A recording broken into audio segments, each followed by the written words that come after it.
Hello நண்பா, நம்ம இந்த வீடியோல என்ன பார்க்க போறோம்னா எம்எல்டிடின்னு ஒரு அனிமையில பார்க்க போறோம். இந்த அனிமையில ஒண்ணுல என்ன பத்தி சொல்லணும்னா, ஒரு சாதாரண ஏழ்மையான குடும்பத்துல பிறந்த நம்ம ஹீரோ எவ்வளவு கஷ்டங்கள் அனுபவிக்கிறான். அந்த கஷ்டத்துல இருந்து அவன் எப்படி வெளில வந்தான், அதே சமயத்துல அவன் எப்படி சாவே இல்லாத வாழ்க்கையானதான் இந்த உலகத்திலே தலை சிறந்த வீரன் அவன். இந்த பயணத்துல நிறைய ஆபத்துகளும் இருக்கு, அதாவது மிஸ்டியான மிருகங்களும் இருக்கு, டீமன்ஸ் இருக்கு. அது எல்லாத்தையுமே நம்ம ஹீரோ எப்படி டேக்கிள் பண்ண போறான், நடக்கிற எல்லாத்தையுமே நம்ம எபிசோடுக்குள்ள தான் பார்க்கணும். அதுக்கு எபிசோட் ஒண்ணு பார்க்க ஆரம்பிக்கலாம். எபிசோட் ஸ்டார்டிங்ல ஒரு செட்டை காட்டுறாங்க. அந்த செட்ல ஒரு வயசானவர் இருக்காரு, அது கூடயே நம்ம ஒரு பொண்ணு இருக்க மாதிரி காட்டுறாங்க.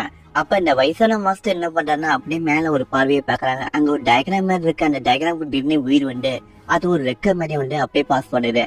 அத நம்ம மாஸ்டர் வாங்கினதுக்கு அப்புறம் அந்த ரெக்கையை தூக்கி, அதாவது அந்த கோல்டன் ரெக்கையை தூக்கி நம்ம இந்த பொண்ணு கொடுக்குறாங்க. கொடுத்ததுக்கு அப்புறம் என்ன சொல்றேன்னா, நீங்க இருக்கிற செட்லயே நீ தான் முக்கியமான ஆளமா இருந்த, ஏன்னா நீ தான் அவதாரம் இல்லாம போயிருக்க. இது எங்களோட செட்டுக்கே பெருமையான, இது ஒரு முடிவற்ற ஆரம்பத்துக்கான தொடக்கமாக அமையட்டும் பிராங்க்வின். உன்னால இதுக்கு மேலேயே போக முடியும் அவங்க நம்புறோம் பிராங்க்வின், உன்னால முடியும். ஏன்னா இந்த சின்ன வயசுல நீ இவ்வளவு அச்சீவ்மெண்ட்ஸ் பண்ணிருக்க, இது நானே எதிர்பார்க்கிற ஒண்ணு. எங்க செட்டுக்கு நீ தான் இப்ப ஐக்கான மாறிட்டுங்கிற மாதிரி சொல்றாங்க. அதை கேட்ட இந்த பொண்ணு என்ன சொல்றான்னா, என்னோட டேலண்ட் எதுவுமே தானா வந்தது இல்ல, நீங்க எல்லாருமே எனக்கு கத்து கொடுத்துருக்கீங்க, நிறைய விஷயங்கள் சொல்லி கொடுத்துருக்கீங்க, இது எல்லாத்துக்குமே நீங்க மட்டும் தான் காரணம். அதை கேட்ட இந்த மாசம் என்ன சொன்னா, இது உன்னோட தன்னோட கிட்ட காட்டுது. சரி ஓகே, நீ அடுத்த ரிலேமுக்கு போறதுக்கு முன்னாடி ஒரு விஷயத்த சொல்ற, உனக்கு இந்த இடம் செட் ஆகாது.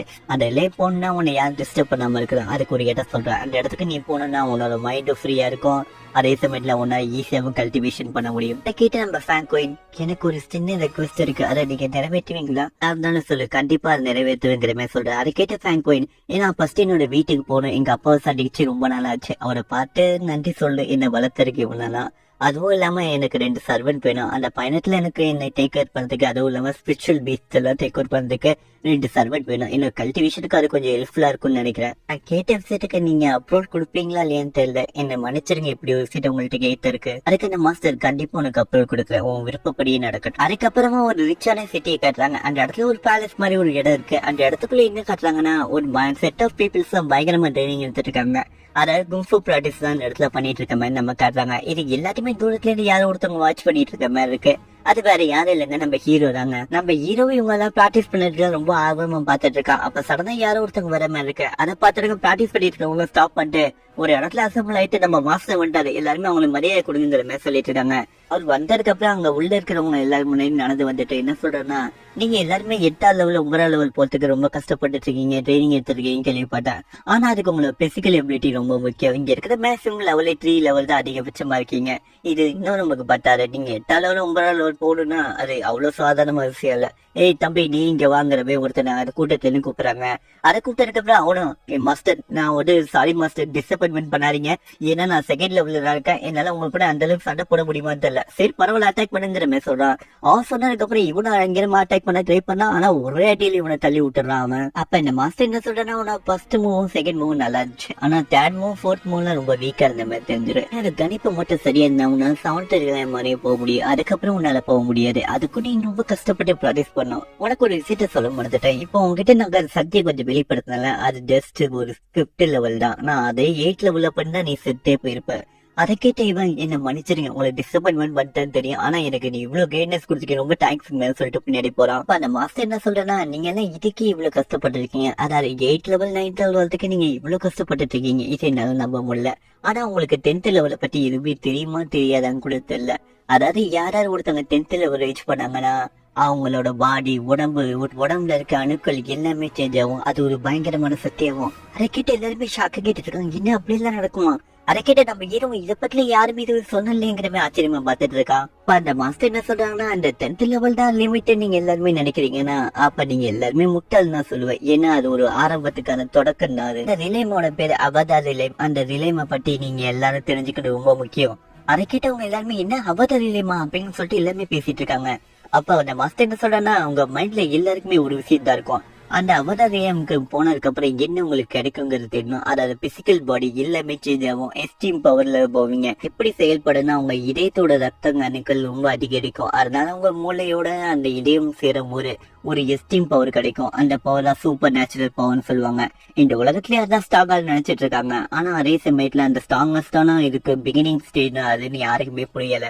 அந்த அவதார் நிலையம்ல இருக்கவங்க பயங்கரமான சக்திசாலியா மாறுவாங்க. ஆரம்பம் நான் உங்கள்கிட்ட சொன்னேன்னா எமல்டிட்டி அடையிறதுக்கு அதான் ஒரு ஸ்டார்டிங் பாயிண்ட். அந்த ஸ்டார்டிங் பாயிண்ட்ல இருக்கிறவங்க பயங்கரமா கல்டிவேஷன் பண்ணி அவங்க பவரை இன்க்ரீஸ் பண்ணாங்களா, நெருப்பு, காத்து, ஆகாயம் இது எல்லாத்துக்குமே அதிபதி ஆவாங்க. அவங்கள யாராவது கொல்லணும்னு நினைச்சாங்கன்னா அவங்களுக்கு ஒரே முடிவு மரணம் மட்டும்தான். அதுக்காக தான் எல்லாருமே அவதார் நிலையம் போனதுக்கு அப்புறம் எல்லாருமே அமைதியா இல்லாம இன்னும் கொஞ்சம் கல்டிவேஷன் பண்ணி பெரிய ஆளாலும் ட்ரை பண்றாங்க. இந்த விஷயம் எல்லாம் உங்களுக்கு புரிஞ்சிருக்குன்னு நினைக்கிறேன். எல்லாருக்கும் ட்ரைனிங் கொடுக்கறதுக்கு அது ஒண்ணுதான் காரணம். அதை கிட்ட எல்லாருமே ஷாக்கா பாத்துட்டு இருக்காங்க, என்ன மாஸ்டர் சொல்லிட்டு இருக்காருன்னு. அப்ப சடனா ஒரு பொண்ணு என்ட்ரி கொடுக்குறா. இந்த இடத்தோட என்ன சொல்லிட்டு வரானா, அங்கிள் சொல்ற எல்லா விஷயமும் உண்மைதான், அதுக்காக அவங்க எல்லாருக்குமே ட்ரைனிங் கொடுக்குறோம். அவளை பார்த்ததுக்கு அப்புறம் நம்ம மாஸ்டர்னு ஒருத்தர் சொன்னோம்ல, அவனே இவளை பார்த்து மரியாதை சொல்லிட்டு மண்டிட்டு இருக்கான். அங்க சுத்தி இருக்கவங்க எல்லாருமே மண்டிட்டு இருக்காங்க. இந்த இடத்துல ஓட சொல்லல.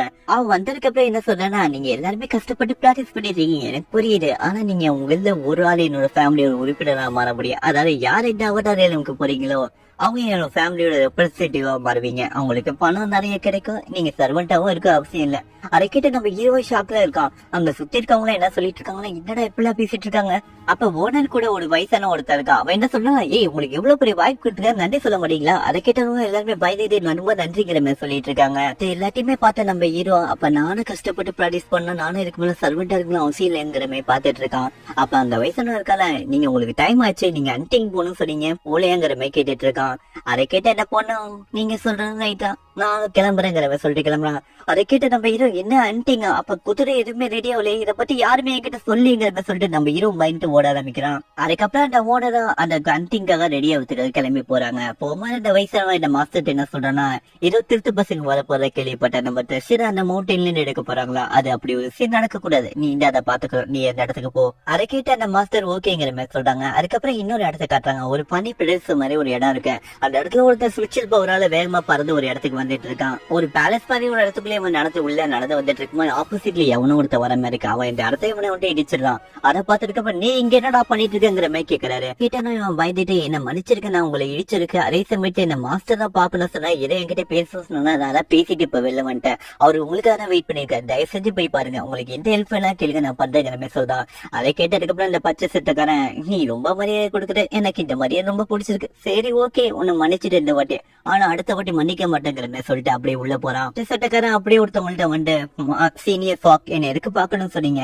அதுக்கு அவர் என்ன சொல்றேன்னா, உன்னை இங்க வர சொன்னதுக்கு ஒரு முக்கியமான விஷயம், எனக்காக நீ ஒரு ட்ரெஷரை கண்டுபிடிக்கணும், அந்த ட்ரெஷர் என்னங்கிற மாதிரி கேட்கறான். அதுக்கு அவர் என்ன சொல்றேன்னா, நான் சில விஷயங்கள் கேள்விப்பட்ட 2 விதமான ட்ரெஷர் இருக்குன்னு, ஏசியன் காலத்துல இருந்து அபூர்வமான சக்திகள் நிறைஞ்ச ஒரு பெயிண்டிங்ஸ் தான் ஒண்ணு எடுக்க சொல்ல போறேன். இல்ல ஒரு பெயிண்டிங்கோட பேர் த கோல்டன் இயரர் அண்ட் இன்னொன்னு டிராகன் பெயிண்டிங். அந்த 2 பெயிண்டிங்லயும் ஈவில் சைடோட செட்டில் இருக்கவங்களா தேடிட்டு இருக்காங்க. அந்த பெயிண்டிங் வேற யார் கைக்கு கிடைக்க கூடாது, அது பயங்கரமான சக்தி வாய்ந்தது, அது நம்ம கை கிடைக்கணும், அதுக்கு ஒன்னதான் நான் நினைப்ப போறேன், எனக்காக அந்த பெயிண்டிங் நீ எடுத்துட்டு வருவியா. அதை கேட்டு இவன் பச்சை சட்டக்காரன், கண்டிப்பா உங்களுக்காக நான் இதை பண்ணாமல் பண்ண, நீ எப்படியாவது நான் கண்டுபிடிச்சு அதை உங்களுக்காக நான் எடுத்துட்டு வரேன். அதை கேட்டு இந்த ஃபாக் என்ன சொல்றேன்னா, சரி ஓகே போய் சீக்கிரமா அதை கண்டுபிடி, அதை தெரியும் நிறைய பேர் வருவாங்க, இதுக்கப்புறம் இதை பத்தி யாருக்கிட்டையுமே நீ பேசாத போ.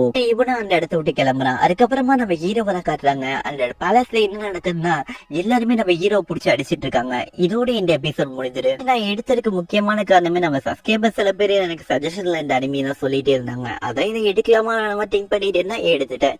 இது உங்களுக்கு எல்லாம் பிடிச்சிருக்கும்னு நினைக்கிறேன். கண்டிப்பா இதுக்கு உங்களோட சப்போர்ட் கிடைக்கும்னு நினைச்சு நானும் டெய்லி அப்லோட் பண்ண ஆரம்பிக்கிறேன். இதுவரை பொறுமையா பார்த்து எல்லாருக்கும் ரொம்ப தேங்க்ஸ். நான் உங்கள்கிட்ட வேற என்ன கேட்க போறேன், லைக் பண்ணுங்க, சப்ஸ்கிரைப் பண்ணுங்க, ஷேர் பண்ணுங்க. இது உங்கள் அன்புள்ள ஏஜே வாய்ஸ் ஓவர்.